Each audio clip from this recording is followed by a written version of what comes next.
Hello friends, बरायबाय Bodo Info official YouTube channel आसा खालामो बयबो नोंथांमोना मोजां दं। दा गोबावथार जाबायमोन भिडिअ लाबोया गोबां बिजिमोन। दिनै नोंथांमोना आसाम पुलिसनि SI नि आपडेट मोनबाय। स' बेयाव जोंहा सिलेक्शन प्रसेसा माबोरै जामारगोन आपकामिं भेकेन्सि UB पोस्टआव एन्ड बेनिफ्राय नेक्स्टआव AB फैगोन। दा लोगोफोर एग्जाम नोंथांमोना फार्स्टआवनो नोंथांमोननि डाइरेक्ट रानिं स' बेनि सायाव बिग आपडेट दङ जायफ्रा गोदान स्टुडेन्ट्स एन्ड बेनिफ्राय जायफ्रा नोंथांमोना एग्जाम होबाय थाखायो स' नोंथांमोना मिथिगौ अब्लाबो जोङो एनालाइज खालामगोन जे काट अफआ बेसेबां थायोब्ला नोंथांमोननि आपकामिं पोस्टआव जेराव सेप्तेम्बराव नोंथांमोना एप्लाइ खालामनो मोननो थांगासिनो दङ गभर्नमेन्टनि बायदिब्ला नाथाय माब्ला जामारगोन जेबो आपडेट गैया नाथाय जोङो सानना लादों 10 सेप्तेम्बराव फैगोन होननायखौ नुदोंमोन जेला स' नोंथांमोना सेप्तेम्बराव स' नोंथांमोना चान्सखौ मोनगोन सानना लादो स' बिदिब्ला स' नोंथांमोना बेसेबां रानिं खालामनांगोन 1600 ना 3200 मिटार्स थ' नोंथांमोननि सायाव बिग आपडेट दङ अफिसियेल नटिस सिगांनि जों बेखौ दानिया नायगोन A to Z जोङो सिलेक्शन प्रसेसखौ नायगोन थ' जाय नोंथांमोना बड' इनफो इउटुब चेनेलाव गोदान साबस्क्राइब खालामना लाबानो जाबाय साख्रिनि आपडेट आरो गोबां गभर्नमेन्ट स्किम्सनि आपडेट नोंथांमोना मोनबाय थानो हागोन स' बिदिब्ला जों दानिया डाइरेक्ट थांसै फैदो SLPRBआव आरो बेनिफ्राय जोङो डिटेल्सखौ नायनो दाय लोगोफोर जों फैबा अफिसियेल वेबसाइटआव बेनिफ्राय सिगांनि अफिसियेल नटिफिकेसन नोंथांमोना बेयाव नायनो हागोन आरो लोगोसे नोंथांमोना सेप्तेम्बर जानाय लोगो लोगो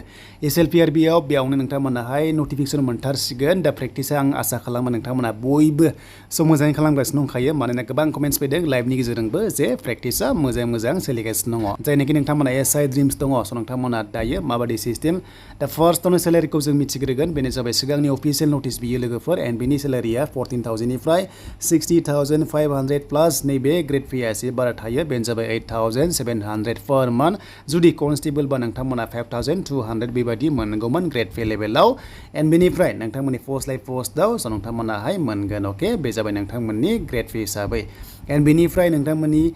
बैसो होनोब्ला स' नोंथांमोना मिनिमाम 20 इयार्स जाथारनांगोन नोंथांमोननि मोनसे काट अफ डेट थागोन जेरै 2024 एबा 23/01/01 बेबायदि थागोन आरो लोगोसे मेक्सिमाम नर्मेलाव 26 इयार्ससिम हागोन आरो जोंनि STPआव जोंहा 5 इयार्स बारा मोनो अब्ला स' जोंहा 31 इयार्ससिम नोंथांमोना बे पोस्टआव स' नोंथांमोना इलिजिबल जागोन स' नोंथांमोना बेखौ मिथिग्रोबाय स' बेनिफ्राय सासे आसाम पुलिसाव SI साख्रि मावनोबा नोंथांमोननि हाइटआ जानांगोन 160आनो बेसेमान दङ पइन्ट दङ सामथिं एन्ड बेनिफ्राय हिन्जावफोराबो 152.40 सेन्टिमिटार आरो नोंथांमोननि चेस्टआ हौवाफोरना STPआव 80 आरो नोंथांमोना एक्सप्लेन खालामबा 85 जाथारनांगोन जुदि जायाब्ला अन दा स्पट रिजेक्ट एन्ड बेनिफ्राय नकनि बेफोरखौ सेम टु सेम कनस्टेबलाव जि नायो बेखौनो नायगोन नोंथांमोना बेखौ मिथिबावबाय एन्ड बेनिफ्राय दानिया फार्स्टआव मा जागोन ना नोंथांमोननिया फिजिकेल एबा रानिं स' नोंथांमोना मिथिखागौ जे नोंथांमोना डकुमेन्ट्सखौ आरो मा आपल'ड खालामनांगोन बेनो जाबाय सार्टिफिकेट डिग्री फार्स्टनि आरो बेनिफ्राय फार्स्ट सार्टिफिकेट नोंथांमोननि मार्कशिट बेखौ नांगौ स' बेनिफ्राय स्ट्रिमनि खोथा गैया एमप्लयमेन्ट एक्सचेन्जखौ नांथारगोन एन्ड बेनिफ्राय NCC दङब्ला मोजां एन्ड बेनिफ्राय थ' नोंथांमोना कम्पिउटार सार्टिफिकेट गैयाब्लाबो जेबो नङा बाट नोंथांमोना थायोब्ला जेबो बेयाव बेनिफिट्सबो मोननाय जायाखै बेबादि लिरनाय दङ सिलेक्शन प्रसेस नोंथांमोननि दानिया SI लेभेलाव सिलेक्शन प्रसेसा मा जामारगोन जोंहा फार्स्टआव एग्जाम जागोन ना रानिं जागोन बिनि सायाव गोबां गोनो गोथो जायो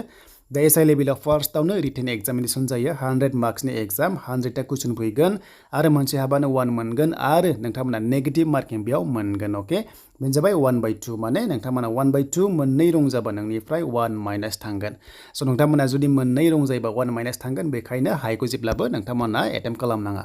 एन्ड इंलिश एसामिस बेंगलि बड' नोंथांमोना बेजों मोनब्रै लेंगुवेज मोनगोन SI एग्जामावहाय आरो OMR सिटआव एग्जाम जागोन नोंथांमोना सिलेबासखौ स्क्रिनशट खालामना लाखादो बेनो जाबाय नोंथांमोननि हिस्टरि फैगोन आरो कालचार फैगोन अफ आसाम एन्ड इन्डिया नोंथांमोना नुनो मोन्दों जिके फैगोन बेनिफ्राय नोंथांमोनाहाय बेखौ जाहाथे मोजां नायो एन्ड बेनिफ्राय लजिकेल रिजनिं एप्टिट्युड दङ इंलिश कम्प्रिहेन्सन दङ बेखौ नोंथांमोना रोंथारनांगोन आरो बिनि सायाव साबजेक्टखौ नायबानो नोंथांमोना एग्जामखौहाय पास खालामनो हाखागोन आरो एग्जाम पास जानाय लोगो लोगो नोंथांमोनखौ लेंहरगोन बेनो जाबाय फिजिकेल टेस्टनि थाखाय 1:5 अके मोनसे पस्टआव साबाखौ लेंहरगोन रानिं खालामनो अके नोंथांमोनखौ रानिं खालामनो साबा लेंहरगोन स' बेखायनो काट अफआ गोजौ थाङो बेखायनो नोंथांमोना जाहाथे मोजां आपकामिंआव होयो दा मिथिबाय SI लेभेलाव SI साख्रि मावनोबा फार्स्टआव रिटेन एग्जाम एन्ड बेनिफ्राय नोंथांमोननि फिजिकेल टेस्ट जायो दानिया फैबाय फिजिकेल टेस्टआ बेसेबां खारनांगोन फिजिकेल टेस्टआ 40 मार्क्स दङ बेनो जाबाय फार्स्टआव नोंथांमोना 1600 मिटार्स खारनांगोन आरो हिन्जावफ्रा 800 मिटार्स खारनांगोन आरो बेनिफ्राय लं जाम्पआ नोंथांमोना मेला मिनिमाम 334 सेन्टिमिटार आरो लोगोसे नोंथांमोना हिन्जावफ्रा मिनिमाम 244 जेरै कनस्टेबल AV UBआव नर्मेल स' नोंथांमोना 16 हाबबा स' नोंथांमोना एक्सेलेन्ट थांगोन हौवाफोरा आरो हिन्जावफ्राबो नोंथांमोना बेखौ जाहाथे नायना लायो बाट बयबो नोंथांमोना एक्सेलेन्ट हाखायो अके एक्सेलेन्ट नोंथांमोना लाथारनांगोन जेराव 20आव स' 20 लाथारनांगोन अब्लासो दानि जुगावहाय काट अफ थांनायनि चान्सआ दङ So बेखायनो नोंथांमोना प्रेक्टिस खालामबाय था प्रेक्टिस खालामबा नोंथांमोना 20 मोनखागोन ओके एन्ड ओभारअल जों सिलेक्शन प्रसेसखौ नायोब्ला स नोंथांमोना नैबाव नायनो हागोन जे नोंथांमोननि रानिं होनोब्ला स नोंथांमोननि रानिंखौ डाइरेक्ट बेयाव बुंखानोसै जे नोंथांमोना रानिंआहाय 1600 मिटार्सल' खारनांगौ ओके नोंथांमोना 1600 मिटार्सल' आरो हिन्जावफ्रा 800 मिटार्सल' ओके स नोंथांमोना बेखौ मोनगोन एन्ड टाइमिंआ जाबाय नोंथांमोना 7 मिनिट्स गाहाम मोनो स नोंथांमोना 5 मिनिट 30 सेकेन्डआव टार्गेट खालामनांगोन ओके स नोंथांमोना 1600 मिटार्सखौहाय खनब्रै राउन्ड गिदिंनांगोन जुदि फिल्डआ एकुरेट दङब्ला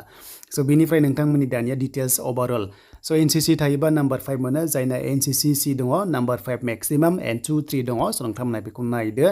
एन्ड बेनिफ्राय अरेल दङ स अरेलाव नोंथांमोना नम्बर 5 नोंथांमोननि अरेल टेस्ट दङ बेखौ नोंथांमोनखौ लागोन जिखु जाया तो नोंथांमोना अरेल टेस्टआव नै नम्बर 5 दङ बेखौ नोंथांमोनखौ लागोन लास्ट प्रसेसआव आरो मोनसे कार्ड टप ओंखारना नोंथांमोननि साख्रि दा टटेल ओभारअल नोंथांमोननि सिलेक्शन प्रसेस एसे जाहैबाय नोंथांमोना exam 100 physical test 40 and NCC 5 and बेनिफ्राय अरेल 5 गासै 150 नि एग्जामिनेसन जाय गासैखौबो लानानै एन्ड बेनिफ्राय कार्ड टप थांनानै स नोंथांमोननि साख्रि स नोंथांमोना 100 प्लस टार्गेट खालामथारनांगोन एसटी हिसाबै ओके स नोंथांमोना 100 प्लस खालामथारनांगोन एसटी हिसाबै अब्ला स नोंथांमोना हमना ला जा जों दानिया कार्ड टप एनालाइज खालामसै 100 रावबो 100 मोना स नोंथांमोना हमना ला एसटीआव 70 थांनाय एन्ड बेनिफ्राय नोंथांमोननि फिजिकेलाव हमना ला 32 एबा 33 खौ लाबाय एसे खम थांगोन एन्ड बेनिफ्राय एनसीसी खौ लाला एन्ड बेनिफ्राय नोंथांमोननि अरेल टेस्टआव 5 गुन लाबाय अब्ला स नोंथांमोना ओरैहाय मोनदों स नोंथांमोना 108 स नोंथांमोना 108 बेबादि 108 निफ्राय स नोंथांमोना 109 थ' नोंथांमोना बेबादि सिस्टेमाव मोनगोन मेलावहाय आरो हिन्जावफ्रा नोंथांमोना 98 निफ्राय हमना ला स नोंथांमोननि 100 लेभेलाव लानो हायोब्ला स नोंथांमोना चान्सखौ मोनगोन जोंनि एसटीपी कोटायाव बाट माब्लाबा समजों लोगोसे बाराबो थांगोन खमबो थाङो बे मोनसे जास्ट एनालाइज कार्ड टप स बेनोमोन नोंथांमोननि एसआइनि फुल सिलेक्शन प्रसेस आसा खालाम नोंथांमोना बयबो मिथिबाय आरो बे 10 सेप्टेम्बराव नोंथांमोना चान्सआ दङ आरो लोगोसे एबी कमान्ड'आबो स नोंथांमोना पस्टआ फैनायनि चान्सआ दङ